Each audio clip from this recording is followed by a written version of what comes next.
بسم اللہ الرحمن الرحیم۔ آج ہم آپ کو عالم برزخ کے بارے میں بتائیں گے۔ عالم برزخ کو عالم ارواح بھی کہتے ہیں۔ عالم ارواح کیا ہے؟ عالم برزخ کا سفر۔ عالم برزخ کا بیان۔ عربی لغت میں برزخ دو چیزوں کے درمیان روک کو کہتے ہیں، اور شرعی اصطلاح میں دنیا اور آخرت کے درمیان وہ عالم برزخ کہلاتا ہے جس میں مرنے کے بعد سے قیامت تک آدمی رہتا ہے۔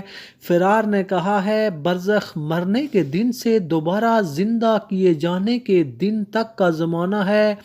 جو مرا وہ برزخ میں داخل ہو گیا، یعنی اللہ تعالیٰ نے اپنی قدرت کاملہ اور حکمت بالغہ سے آدم علیہ السلام کو مٹی سے پیدا کیا اور تمام اشیاء کے نام ان کو سکھائے، مسجود ملائک بنایا اور بہشت کو ان کا مسکن بنایا۔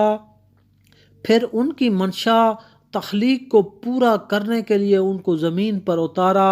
اس طرح ان کے لیے پہلا گھر جنت، دوسرا گھر دنیا اور تیسرا گھر برزخ اور چوتھا گھر پھر جنت مقرر کیا۔ اور اولاد آدم کے لیے اول گھر ماں کا پیٹ، دوسرا دنیا، تیسرا برزخ اور چوتھا جنت یا دوزخ مقرر کیا۔ ہر گھر کے لیے مناسب احکام معین فرمائے، دنیا کو دار عمل اور مزرعۃ الآخرہ قرار دیا۔ پسندیدہ اور غیر پسندیدہ اعمال کی تعلیم کے لیے انبیاء علیہم السلام کو مبعوث فرما کر انسان پر عظیم احسان فرمایا۔